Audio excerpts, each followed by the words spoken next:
This time on How to Witch Bitch. My mum killed me in a past life. That's what our guest today reckons. There'll also be interesting things like this. Have you ever used sex magic before? Baby. And for some reason, this. I'm just saying. Can you hear me blushing from where you're listening to this podcast? Can you hear me going bright pink? Hang on to your witchy hats. Subscribe. Share. It's about to begin. Michelle, the Witch of Moon's Lane, and Moyra Major. How to Witch Bitch. Welcome to the episode of How to Witch Bitch. Michelle, the Witch of Moon's Lane. Hello. Hey, Dylan, how are you? Very well, thank you. Looking forward to our guest today. Nothing like someone telling you they've got a reoccurring dream of being killed by their mother to really kind of hook you in and want them on the podcast. This is Millie from Minnesota, who we're going to have a chat with. She's also lived in a haunted house. Mm-hmm. It's going to be a really interesting episode, but the reoccurring dream is going to be interesting as well. Before we get to Millie, we would like to welcome our new witchy friends on TikTok, Mummy G3, the Green Witch, Whispering Deities, and Chasten Walker. On Instagram, Lizzie D. Garcia, Chelsea Chels 88, It's Steph Davies, and the real Lara Croft. We do love all your comments as well. The video of you thinking that agoraphobia was a fear of rice really got some people sending us some messages, which is nice. There's such a thing as that, you know. Well, there is. Shan 1975 messaged us and said, well, you do learn something every day. It is called risophobia. So you are right that there is a fear of rice. It's just not what you thought it was. All right, this is something, though, that we thought you would really find very interesting. It's someone who's anonymous, and she's a bit shy. Ooh. But she has been listening to the podcast for quite a while, and she has to ask something. She wants to ask something. Okay. I'm just in your face. I know. What's she going to ask? And I quote, is it possible to perform actual sex magic in a dream? Yes. Okay. I don't know myself to be a witch, though everyone around me does, and I've never performed sex magic, too shy, and honestly, I think too distracted even if I did try. But I think I probably have always had a few of the clairs, and lately I've been having a lot of experiences, messages, signs, and I believe they are from ancestors. Mm-hmm. Do you want me to continue? Yeah. Fast forward to this morning. I had a bit of a sleep in, and I had a dream that I was having some solo time, but directly asking my ancestors, the universe, for something specific that I didn't actually know deep down I need. And when the end came, my wish was really clear and sort of explosive, naturally. And the power of it woke me up. Except I had thought the whole time I was awake. I could hear everything happening around me during the dream, in inverted commas, wife and kiddo in the lounge, noise on the street, and when I was awake, it was still all happening. When I woke up, I physically felt like it had really happened. Discuss. Discuss. Okay, so what is sex magic? Okay, so sex magic is when you're actually doing a spell when you're aroused, and you're sending off when you have all that, because it's explosive. You think about sex, it's explosive, there's a lot of energy. So if you're needing a actual spell to work, then when you orgasm through it, you can actually really send it off of what's going on. Wow. And you can use that particular energy to work with magic, yes. However, the fact that he's actually doing that in his... She is actually doing that in her sleep. Yeah, she's using it because she's not doing it consciously. You can actually do things self-consciously. So a lot of people talk about that they have. Actually, this goes into something completely different. Oh, a lot of people have lovers in the sexual realm that they remember and they know. So the people that do astro travel can actually hook up with other people. I know this is a lot of people. You know, when you think about someone in a dream, or you're And then maybe the next day they contact you and yada, yada, and you haven't thought about that person for a very long time. It's a similar thing. It's almost like when you're subconsciously asleep, it's almost like you're ringing people and telling people, contact me, yada, yada, yada. Okay. So in the dream state. So in the dream state, it's also the same thing with bringing in sexual magic. They also, if you want to go into that, we can start talking about the succubus. Oh, yeah, the succubus. Succubus, okay. So it all goes into all that sort of stuff too, that there's demons that can come down and take your soul. The succubus. It's a demon. So we need to look that up, whatever it is. But there's one for a male and there's one for a female. So there's that as well. But yes, you can do things. Sex magic is something you can do when you're awake. We have discussed it before, but not really in great detail. So I think we should maybe look at that. But it does look like, as a shaman, they're very much probably a healer in this lifetime, and they're too shy to do it, so they can actually be doing it in their sleep. Have you ever used sex magic before? Baby.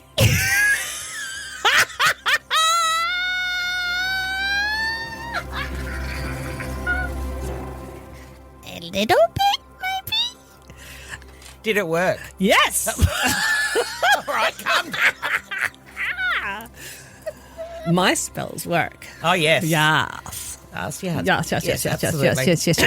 But it doesn't mean that the magic that I'm doing is for bringing anyone to me or anything like that. It could be for wanting something, completely different. But it's just that particular, but using the power of the energy of it. Yeah, I think a lot of people get that completely wrong. I think that's what people think, is that you're having, you're having sex in your, magically, as in with somebody, or you're... You can do that as well and harness it when you're with someone as well. Yep, you can be doing that as well, especially if other people are interested in it and they know what you're doing. That's a good start. But yeah, imagine that. La, la, la, la, la, la. Oh, and then we'll just stay there while I'm sending it out, the spell. Hang on, get the gong, get the light the match. Light the candle. Grab a crystal. Put a crystal up your ass. Let's go.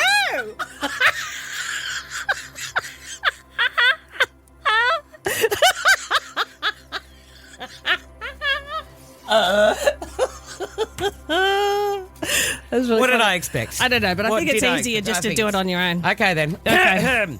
Lots of other messages lately as well on Spotify and YouTube.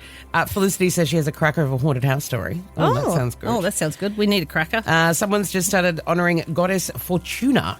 Ooh. Can you do a show on her, and can you honour more than one goddess on the same altar? Yes, you can. Yes, you can. So you can have as many as you like. Yep. And it depends on different nights too. So different nights, different goddesses might mean different things. Like if it's a Friday night and you want to do Freya for love, then you'd be bringing her down, or you'd be bringing down Aphrodite, or it depends on which gods that you're actually following. If you're looking at, say, Wednesday's a really good day to be bringing down anything to do with money. Mm-mm. And so you might want to bring down a money god or someone that's a wealth god. Wow. And it depends on where you are. Some people follow the Norse gods. Some people follow the Greek gods. Some people follow old pagan gods. It just depends. And some people don't use deities at all. Also, we got a message from Monique who said that she was talking about she loves the episodes, blah, blah, blah, blah. Myself as a witch always had that feeling that I wasn't special because I don't hear anything. Aww. You are special, Monique. Just because you don't, that doesn't mean that not all witches would hear something, not all witches would see something, not all witches, it'd be individual, some witches just follow witchcraft. They're not psychic, and they're not mediums. I've just chosen. I'm just a psychic medium who's also decided that I'm a witch, and so I've got the different clairs. So, and not every clair, your strongest clair might be the gift of knowing. Though it may not be the hearing, clear hearing. So you are special, Monique. Yeah, sure. We're all special. Please keep all your comments coming as well. Remember to share the podcast with anyone who loves it. Now, someone's actually shared. Maybe her speciality is sex magic. I mean, she should give that a good whirl.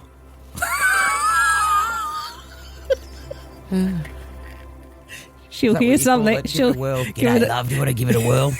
Give Vetter a whirl. On today's episode, we are joined by Millie from Minneapolis, who has sent us a message. Her wife actually put her onto our podcast. Paranormal stories. I've just gone somewhere. Oh, God. Think of Monsters, Inc. Remember how they used to get the containers where the kids used to get fearful and scream, and they'd put it in, and then that would be electric and light everything up? Yep. It's the same. As thing. what, mate? But you wouldn't. But then they realised that laughter was better than. So you're saying orgasm should be bottled? Exactly.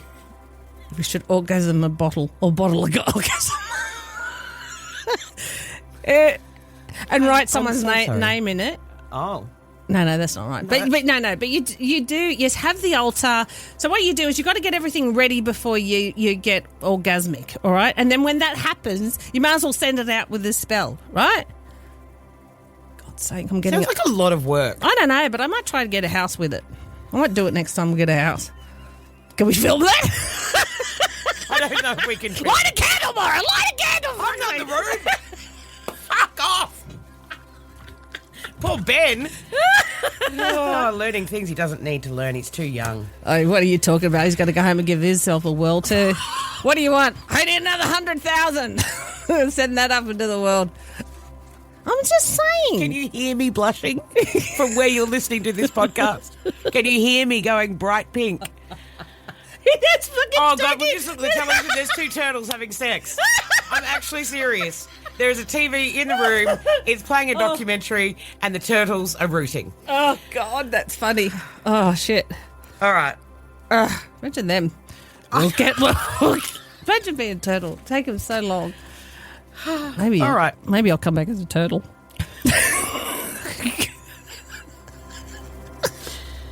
Oh my God, this is going to be so loose. He's going to have to cut all that out. No, he's not. No, he's saying no. You're not cutting any of that out? He's enjoying it. He's getting home to listen to it by himself. If he gets a new fucking car, we know. You're going to... We will know. Oh, dear. All right. Get yourself together. It's time for Millie from the other. Okay, sorry. This is a very exciting message that we received from the US of A. Millie from Minneapolis sent us a message saying that her wife has been listening to the podcast. Mm-hmm. Smart woman. And now she is listening as well. And also, they were talking about the past life episode. Yep. What's interesting is that Millie has got 2 recurring dreams, nightmares, where I believe my mum is killing me. The details from the dreams are even more relevant in my day-to-day life now as well. My wife mentioned that you're also looking for some paranormal stories. I lived in a haunted house growing up, and into my adult years, I believe my dad conjured a bad spirit into his home. Mm-hmm. Millie, what is going on? There's a lot.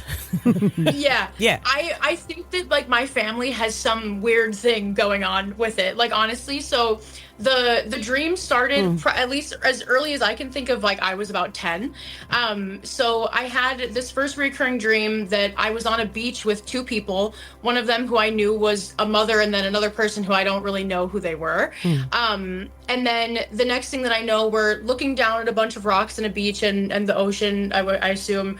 And the next thing I know is I'm under the water and someone is above me holding me down. Wow. And it's the person who I thought was my mother in that dream. Okay. And I would constantly have this dream. I have an insane fear of the ocean and of drowning and of water. Like, I don't go in it, and I never really knew kind of like where that came from. And then when I started having that dream, I kind of put 2 and 2 together and was like, maybe that's why. Like, you know, maybe that means something there. And then, so I would have that one all the time. And then another one started a few years later too, where I was hiding in this house from a woman who I was like, that's my mom. I'm hiding from my mom. I'm hiding from her. And she would find me, come up to me, grab both of my arms and yank me away from wherever I was. And I would just start yelling at her saying like, you're hurting me. You're hurting me. I don't know why you're doing this. And then it would flip into, like, you know how dreams change scenery or whatnot. And then I would be laying down in a boat. And in my head, I was like, this is the boat that's like carrying me, like, to my final destination, like to death. And it was just I constantly have those dreams, like, still even to this day. Like, I will have them every once in a while, and it's always the same exact dream, same exact sequence of events, and it's just really crazy. And I think that it transforms into my day-to-day life now, because my mom and I have like a really bad relationship. Like, we've been no contact for a really long time. Okay. And she is like actively trying to hunt me down and find me, and she's like threatened like private investigators on me and stuff like that. And so it kind of clicked like a while ago where I was like, maybe there's some sort of like connection between like our souls or whatnot or something like that is kind of going through. And my wife, when she was listening to your podcast, was saying that she heard you guys talk about like souls kind of following through lifetimes and everything. And it just kind of got me thinking. I was like, maybe that's what that is, you know, maybe that's kind of where that's coming from. So that's kind of the dream thing where I think that I just know that in those dreams, that is my mom who is doing those things to me. It's a really weird feeling. So when did your relationship with your mother kind of stop? What was it like when you were growing up? As you said, they started at 10. Yeah, it was pretty much bad like the entire time. My mom didn't really ever want kids and had me anyway. And so we kind of had this weird like tumultuous relationship pretty much all growing up. I was a lot closer to my dad when I was young. And then when I was about 13, I moved in with my dad. So my dad got full custody of me because my parents divorced when I was like 7. So it was a lot of like back and forth, and my mom has a lot of just bad personality traits and everything. So we kind of cut contact when I was 16. So, and I'm 31 now, and we haven't talked really since. So it sounds like she was quite narcissistic, and she looked at you as property. And what I was getting from this is that you felt drowning in her. You always were drowning in her.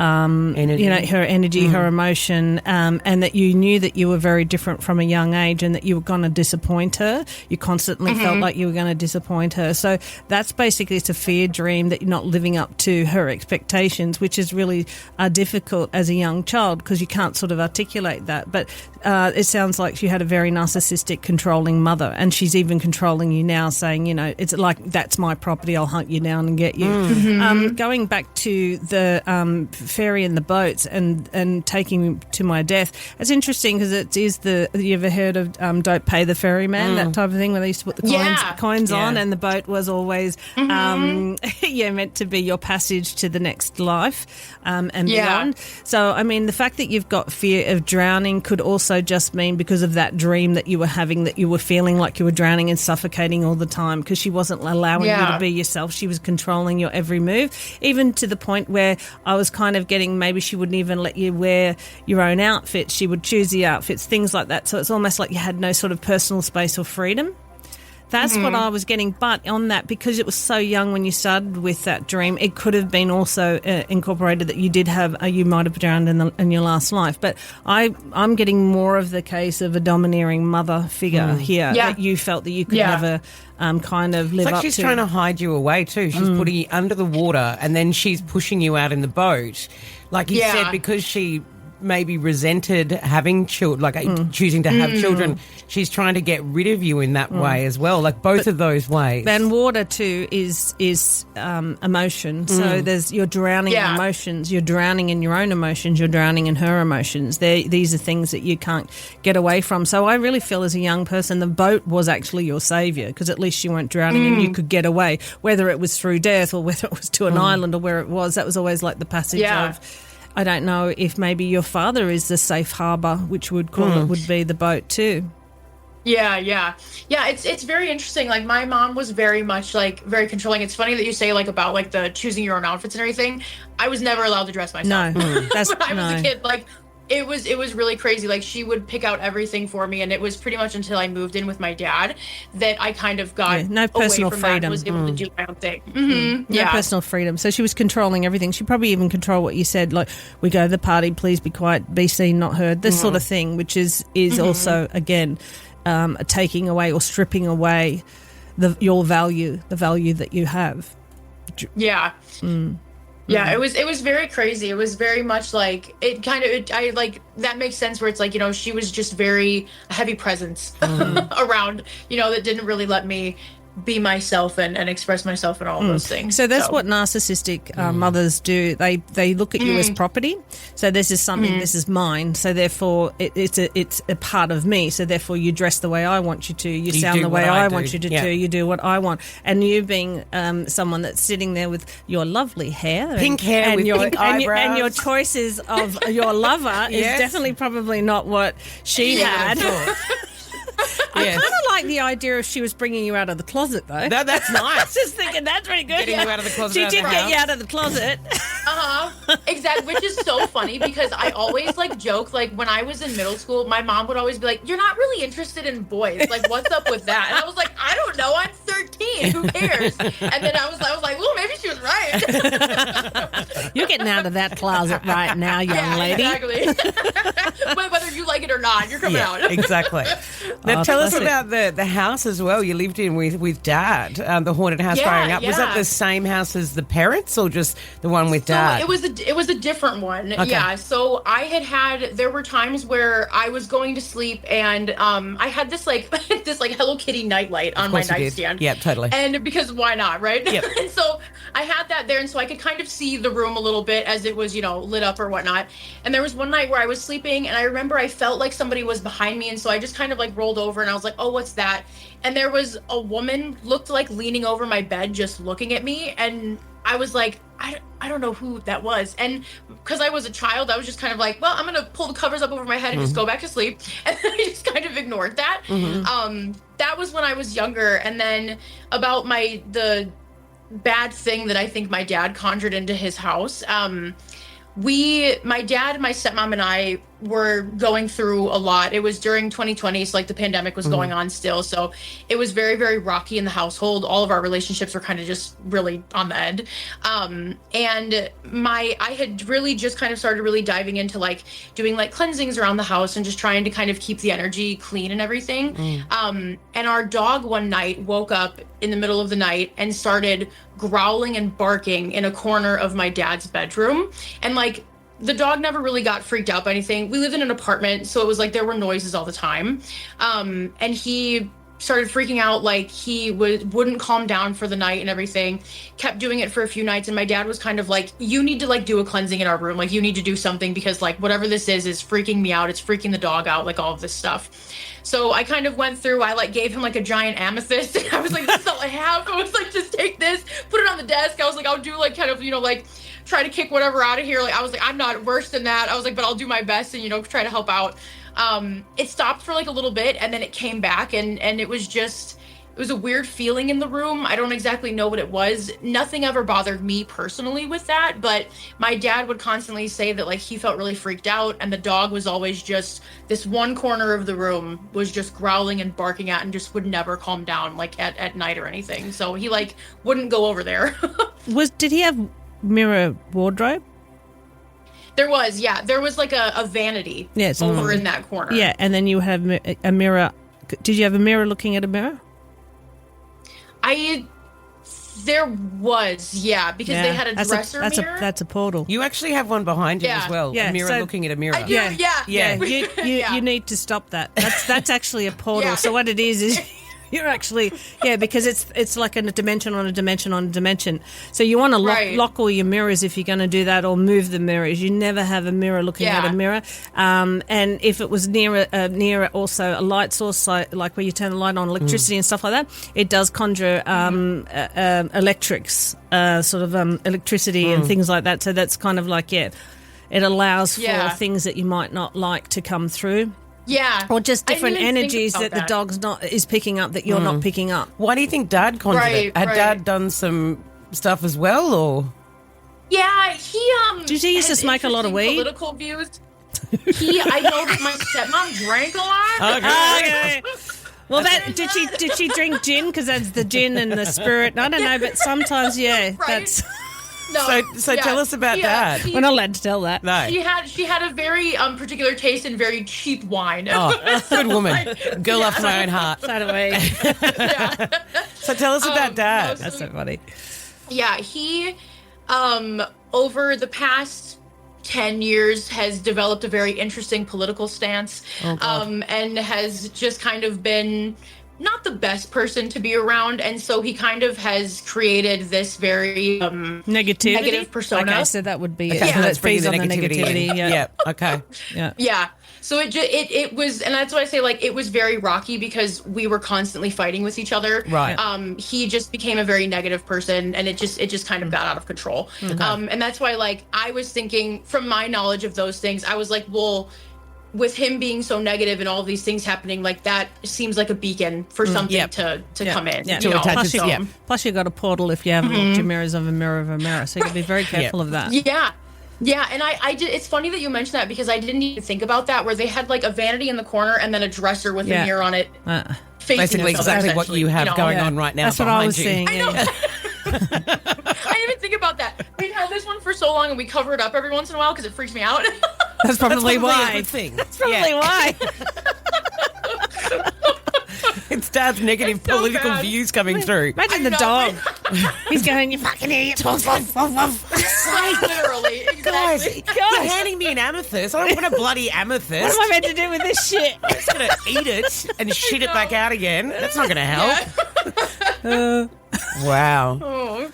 That's funny. Yeah, so it was just a very odd time. I don't exactly know what happened after I left because my family is from another state and I moved. And so I don't really know what happened after that. I haven't really checked up, to be honest with you. I was like, that's your business to that's deal you. with now. Yep, you can do that. Yep. And what are you doing now? You're getting, because you said you had a break from it. Are you now getting back into your own craft? Yeah, I am. I kind of took a really long break from it when I moved states. I'd packed everything up and I just felt really disconnected from it. And so it just kind of took like a good 5-year break from everything. And just recently I've kind of started to feel that draw. One of my coworkers is also really into it, so we've been talking about it more. So that has been something where I'm like, maybe I need to get back into that. Like I really do miss being really in touch with that. So I've kind of been opening it back up, and my wife has been learning more about it as well. So that's been a fun journey for us together. That's very good. Cool. There's something to connect in with as well, and you know, and discover what both of you enjoy and what you like. And it's nice because it sounds like you've had a fresh start. So with a new place and that state, new state, and definitely. And you can be yourself, which is really cool. So it's interesting. You don't have those dreams anymore, do you? They've gone now. Yeah, I haven't had them in a really long time. I would say that I used to get nightmares pretty frequently and just have bad dreams about stuff. I still have dreams about a lot of flooding and a lot of water and stuff like that. But they're not quite to the same level. Well, water's just emotion, and when things are flooding, it means your emotions are getting away with you, running away. And if things are washing over you, it's saying there's two ways of looking at it. If things are washing over you and you're okay with it, then that just means that you're not taking on the emotion. If you're taking on the emotion, that then brings in fears too, that you're drowning in your emotions, you're not getting over your emotions, you're still traumatized and all those sorts of things. But it looks to me like you've healed from it. Now it's just you're happy, so you just want to continue. So enjoy this new time for yourself and your partner, and enjoy getting back into the craft. And thank you for sharing your mirrors. Stuff. Yeah, get rid of your mirrors. I know. Yeah, because that's what I was thinking. It sounded like a portal sort of thing, and bad energy. Whether he was drinking a lot or smoking a lot, that does bring the demons in. They like that, and if they've got an energy source there, they'll come politics through. as well. Politics brings the demons in. Yeah, it does. Yeah, very much so. Well, thank you so much for your time. Yeah, thank you so much for having me. It was awesome talking to you guys. Thank you, Millie. All right, you ready to do the stars? I am. Yep, keep it together. So this week brings us to a much talked about Lionsgate portal, which happens this Saturday on the 8th. Spiritually, many people see this date as a symbol to time, or a time to stop and pause, reflect and set intentions for the months ahead. Whether you see it as a mystical gateway or simply a meaningful annual ritual, it is time for this opportunity to look at where am I heading and where do I need to go, or what do I need to create. So you can always take a few moments that night to light a candle, especially a white one, beneath the stars, and start to release what no longer serves you and bring in the possibilities of a new year. So you can say, I'd like to let go of X, Y, and Z, and I would like to bring upon myself X, Y, and Z. So mote it be. So Aries, you're full of motivation this week. It's time to stop waiting for the perfect moment and simply begin. Trust your instincts, they're leading you in the right direction. Taurus, slow and steady wins the race. Financial matters continue to improve, but patience is still your greatest strength, so don't rush important decisions. Gemini, communication is your superpower this week. Conversations that have been delayed finally begin to flow, bringing welcome clarity. Cancer, your intuition is exceptionally strong. Listen to your inner voice rather than your outside opinions. Your heart already knows the answer. Leo, happy birthday, Leos. This is your season to shine. Celebrate your achievements and don't be afraid to step into the spotlight. You've earned it. Virgo, Organisation brings peace. Clearing clutter from your home or workspace creates room for fresh inspiration and exciting opportunities. Libra, relationships come into focus. Honest conversations strengthen important connections and help restore balance. Scorpio, transformation is quietly unfolding behind the scenes. Trust that even small changes are leading you somewhere meaningful. Sagittarius, adventure calls. Whether it's learning something new or planning future travel, your spirit is craving for expansion. Capricorn, career and long-term goals receive a boost. Stay disciplined. Your consistency is beginning to pay off. Aquarius, new ideas arrive unexpectedly. Write them down even if they seem unusual. One could become something very special. Pisces, rest, creativity and spiritual connection nourish your soul this week. Don't underestimate the power of slowing down. Okay, so we have a new moon in Leo on August the 12th. So a new moon also marks the beginnings of a fresh lunar cycle. It's a time to plant seeds of intention, start new projects and dream boldly about what you want to create over the next coming month. With the moon in Leo, the energy encourages us to step out of our shadows and remember who we truly are. Leo is a ruler of the sun, reminding us to shine our light without apology. It's about confidence, creativity, passion, and leading the way with our heart. The new moon asks, where have I been playing small? What gifts am I ready to share with the world? What do I need to believe in? So Leo teaches us that we are not here to dim our light to make our others comfortable. We are here to express ourselves with courage, generosity and authenticity. If you've been putting off launching a business, writing a book, taking that class, creating art, changing your career or simply speaking your truth, this is a moon. It's a beautiful time to take the first step forward. Happy new moon. And also happy Lionsgate. Well, thank you for today. Thank you for joining us for a very interesting episode. Involved everything from turtles to crystals up the bum. Well, I'll tell you what, Lionsgate, which I'm going to talk about. You mentioned before that I thought it was a film well, if company. you want to give Veda a whirl then and get everything going, because that's a portal opening up. I'm just saying, if you want to do some sex magic on that night. Lionsgate, so what date is that? 8th of August. Tonight. So get on it tonight. Get on it. Get down on it. Woo, get down on it. Can you stop looking me in the eye? Sorry. Oh, and by the way, I've got some news too. So I've gone and hired out the theatre at Gold Class Robina events, and if you guys are interested, I've only had it up for about 5 days and I'm halfway already full. But if you're wanting to grab tickets, we'll be doing Goddess Circle out the front, and then we've got margaritas and cheese, and I've got hats, and we're going to go sit and watch Practical Magic 2 on September the 11th. Wonderful. So all those people in Canada, start booking your tickets now. I've got people already one's coming from Perth, one's coming from Adelaide, and I've also got one coming from Sydney. So they're actually getting... They can go on to my The Witch of Moons Lane Facebook and go on there, and there's a link. Let me know. Okay. Beautiful. Yeah. All right. Make sure you join us next week. Feel free to rate your favourite podcast platform too. 5 stars would be great. Thank you. 5 stars. And I'm sorry if you were blushing like I was. They'll be at work. Oh, yeah. Imagine someone listening to that at work. They'll be Steve from accounts comes through. Oh, g'day, Steve. No, that's wrong. Sorry.